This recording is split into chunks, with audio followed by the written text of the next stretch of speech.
And my name is Sherry Rosen, and I do storytelling. So let me explain to you why and how I started doing storytelling. When I was a young girl, I wanted to hear stories from my mom, my dad, my grandpa, my grandma, my aunties, my uncles. Nobody said a word. Nothing.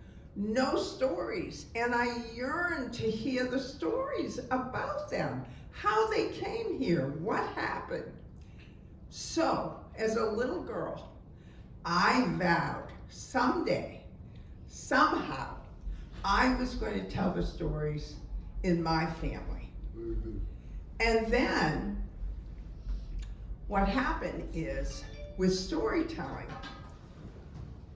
I create it, I write it, I perform it. It's all true stories, but I never memorize any of the stories. And what happens is, every time if you saw me tell the same story in another venue, it would be different because I haven't memorized it. And it leaves space for magic to happen, surprises to happen in the stories. And that's what makes it so exciting. And I wanted to leave a legacy to my family, because also, I raised 4 boys. Do you think any of them asked me questions about where do you come from, what happened? No. So I said, whether they like it or not, let me do the storytelling. It's on YouTube.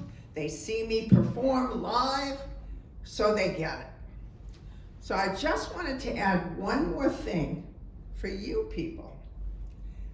You can do it on your own.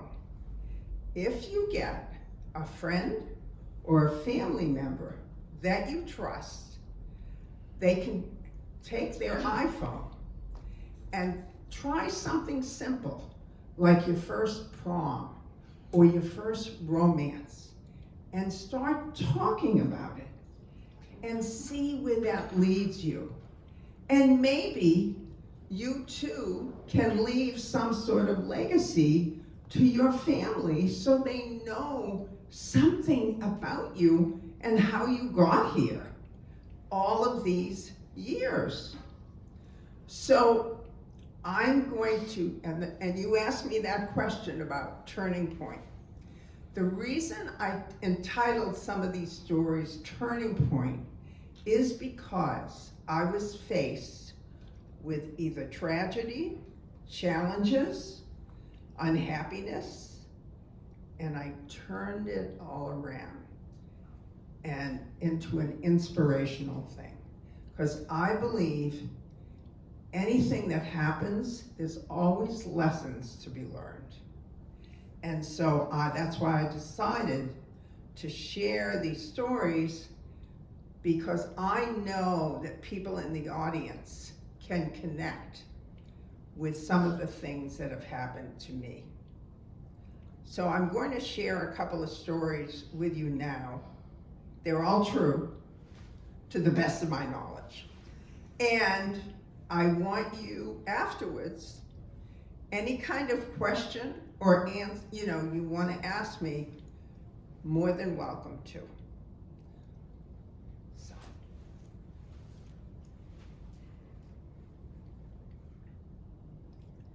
So I'm 7 years old. It's my very first day at Brickett School in Lynn, Massachusetts. And I am so excited. And my mom, she bought me a pink pinafore dress and black patent leather Mary Jane shoes, lace socks. She put my hair in braids, and she even matched the ribbons to my dress. I felt so pretty. So Mom takes me to school, and we get to the steps of the Brickett School, and there's a photographer from our only paper, the Daily Lynn Item. And he wants to take a picture of me going in my first day of school, and it's gonna be on the front page that night. So of course, Mom said yes. So I'm so excited and so happy, and we go up the stairs, and then we go to my teacher's room. Her name is Miss Dukas, and she must have been, well, from a little girl's point of view, she must have been about 50, but she didn't seem old and rickety. She was so sweet, and she was so kind, and it just made me feel so good. And then I go into the classroom, and there I see my friend Joni and my friend Joy. Oh my God, I got my buddies with me, so I'm not alone. So I'm just so excited about my first day of school. So then we have recess. And let me tell you, the playgrounds in those days were black tar, high wired fence. And it was facing the main street, which was Lewis Street. So we go out, and I hang out against the fence, and all of a sudden, this older boy comes over to me. He must have been in his 6th grade.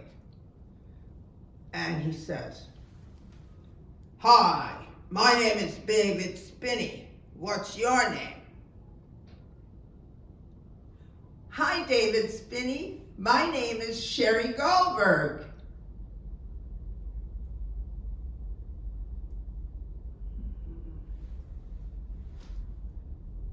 The minute he heard my name,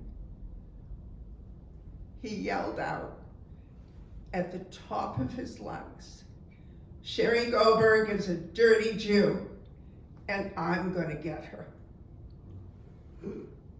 That changed everything for me.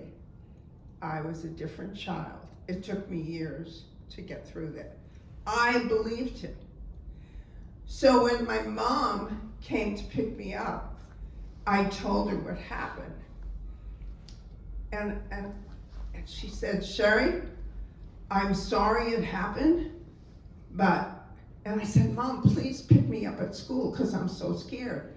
I can go to school with Joy in the morning, but sometimes in the afternoon, she's got to go shopping with her mom and I'll be alone." I can't do it, Sherry. Now, as a little girl, I didn't understand why Mama couldn't take care of me. As I got older, I realized she must have been as frightened as me, and she didn't know how to take care of me. So I had to learn how to take care of myself at 7 years old. So sure enough, one day Joy says to me, "Sherry, I can't walk home with you." I knew I had to do it alone. So I stood on the steps of the Brickett School for a half hour from 3 to 3:30. I was paralyzed.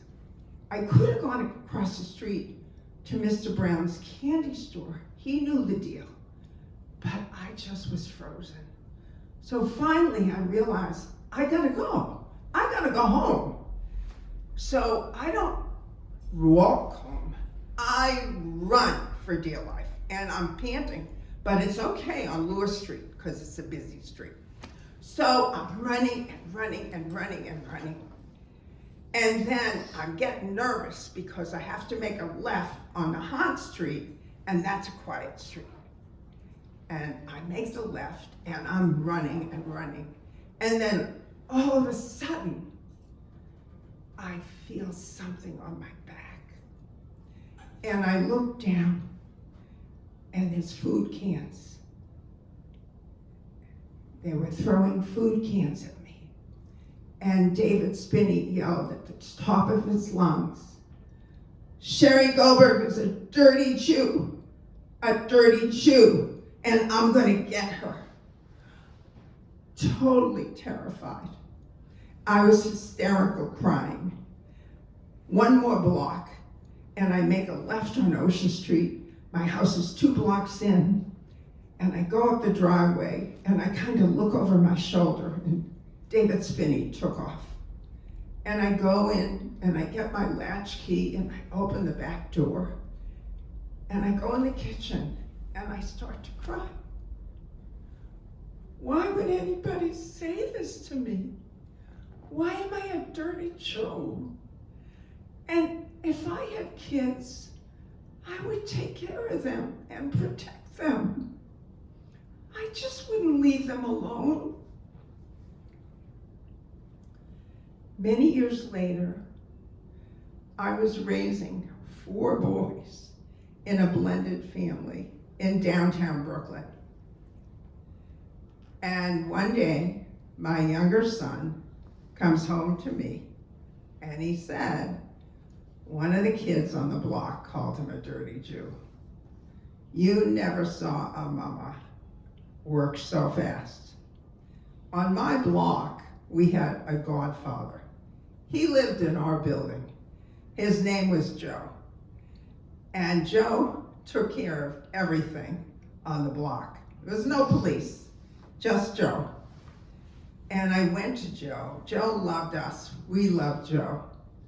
Joe, I said, one of the kids, you know who he is, called my kid a dirty Jew.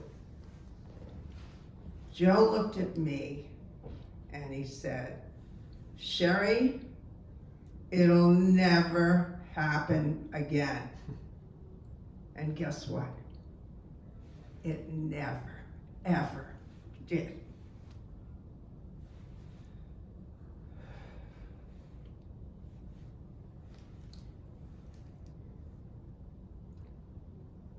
I'm newly divorced.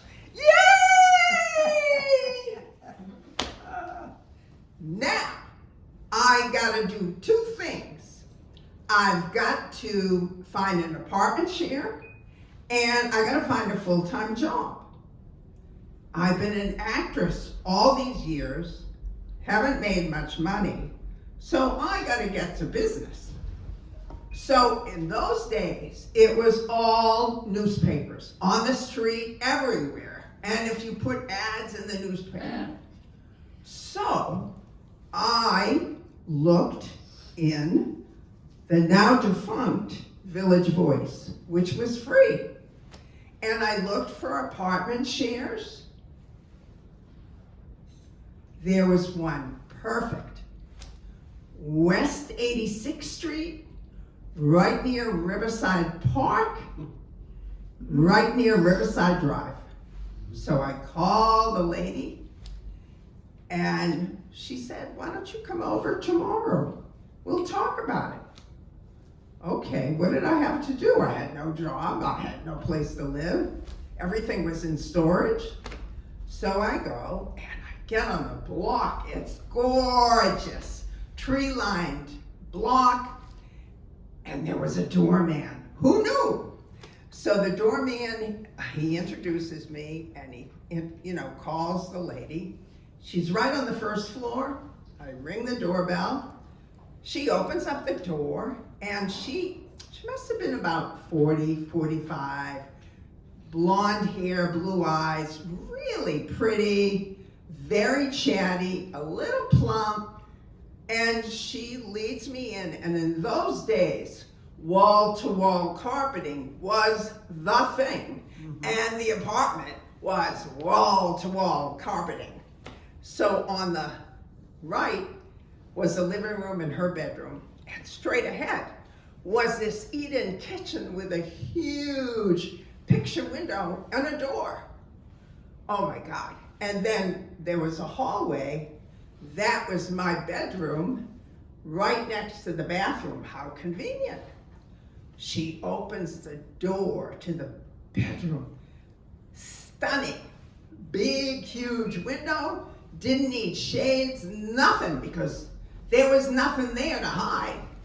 And then everything I need. Desk, gorgeous bed, the wall-to-wall carpeting, lights, you name it. Everything was in storage, so I didn't have to worry. So, right then and there, I give her 1 month's rent, 1 month's security, and let me tell you something. What I paid then and what you pay now, forget about it. I'm kidding.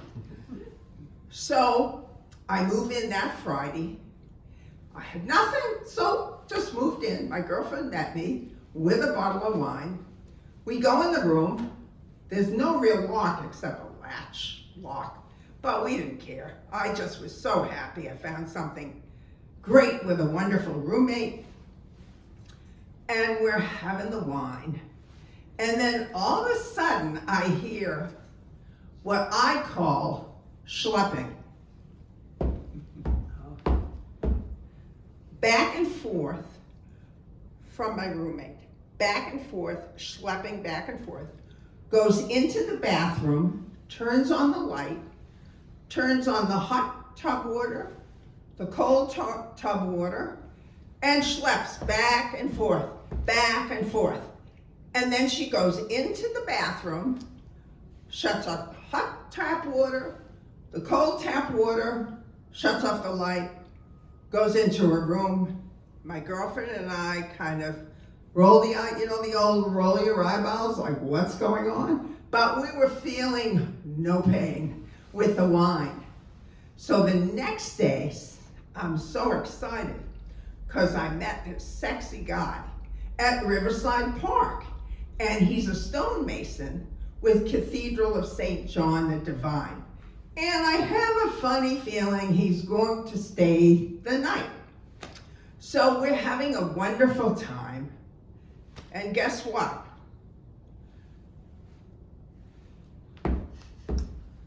Schlepping. Again, the roommate, only this time longer. Schlepping back and forth. Opens the bathroom light. Turns on the hot, turns on the cold, schleps back and forth, long time. I don't say nothing to the guy, because I know at this time she's cuckoo, and I made a big, big mistake. So when he leaves the next morning, again, Sherry goes out on the street and gets the Village Voice, comes home. You won't believe this. She put an ad renting my room without telling me. I'm so upset and so anxious that what I do is I take off all my street clothes. I put on my running bra, I put on my bikinis, I put on my running pants, I put on my socks, I put on my sneakers, and I've got to run off this anxiety outdoors. And just when I'm ready to open the door, I hear 2 female voices talking in the hallway. She's showing my room to a prospective renter and hasn't said one word. Well, let me tell you something. I don't know what happened. I lost it.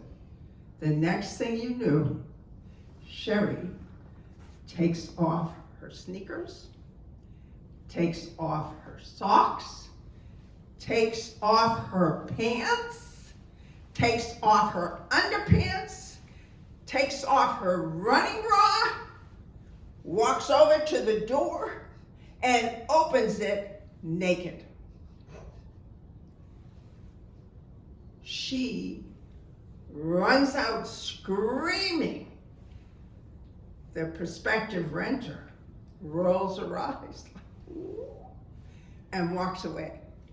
I immediately shut the door, call up my son, tell him what happened. He's got to pick me up, take me to my girlfriend.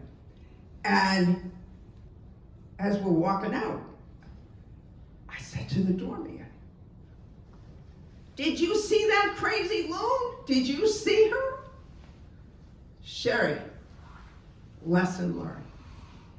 If you're gonna rent, especially an apartment share, in a building with a doorman, ask the doorman what's going on. I would have told you, she's nuts. They're constantly taking her out in a straitjacket. She's crazy. And her father is a big-time judge, and he's paying everybody off to keep it quiet. Oh my God, lesson learned. And boy, after that, I found out, I didn't care. It was a postage stamp of a studio right around the corner, but it was me alone, and I didn't have to deal with this stuff again.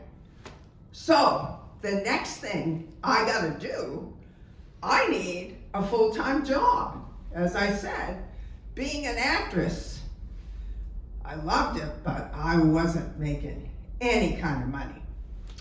So, I put an ad in the Situations Wanted column of the New York Times. That's what you do. And I get a call, and it was for an administrative assistant. I get a call from this woman by the name of Nora Hayden. She's got a self-published book.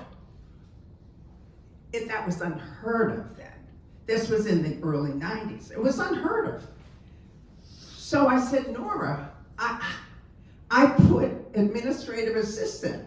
You want a book publicist. Why me? I just have this intuitive sense. You are so resourceful. She happened to be right. But anyway, she said, I said to her, wait a minute, what's the name of the book? How to Satisfy a Woman Every Time and Have Her Beg for More. Nora, is this a porno book? She starts laughing. No, come over. We'll talk about it at my townhouse on Lexington and 61st. I go the next day. I was desperate. I needed a job. And I see all the brownstones, but I know which one's Nora. Hers is bright yellow. So I ring the doorbell. The door opens, and this blonde bombshell opens the door. That was Nora. And in the hallway, there was hanging a cage with a pigeon with one wing. Doesn't everybody have that? And then a Vietnamese pig. Don't you all have that? Running around in the house. So this was summer. She had these French doors that opened up into the most gorgeous flagstone patio, gardenia bushes, irises, marigolds, all these green bushes. It was gorgeous. And to the right was the desk, a chair, and a media book. And she said, that's where you're gonna work. So I took the job because I was desperate. But then she says to me, by the way, Sherry, the book is 12 years old. Oh my God, what have I gotten myself into? Anyway, I come the next week, and so I'm doing my thing by the seat of my pants. And within 3 weeks, Nora says to me, you're the best I ever had. What? Why? She said, Sherry, I listen to you, and you can turn a no into a yes. She was right.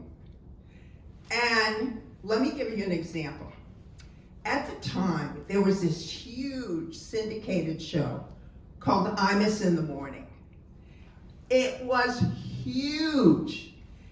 And I called the producer once a week for 4 weeks, just left a voicemail.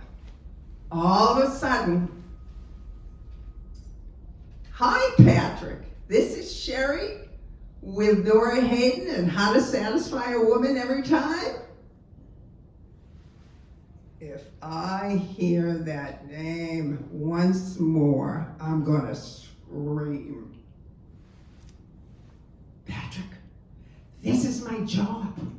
This is what I have to do. And I'm telling you, they're a match made in heaven. Nora and Imus will be great. You mark my words. Okay. Limousine in front of her house, 7 a.m. the next morning. As a result, they fell in love with each other. He had her on once a month for 5 years. That's how cool it was. And you know what? At the same time, the reporters in New York City knew Nora because she had been in a lot of B movies, and she had this energy drink. They were merciless, making fun of her with this 12-year-old book, and making fun of me. And within 6 months, the book went on to the New York Times bestseller list, and it stayed there for 63 weeks. Phenomenal. I am telling you, and you gotta understand, when somebody laughs at you and makes fun of you, when you're trying to work so hard and you just keep plugging ahead, and then all of a sudden, you turn things around in your favor, wow, that was the best of all. And I learned something. You learn all the rules, and then you learn how to break them. Thank you.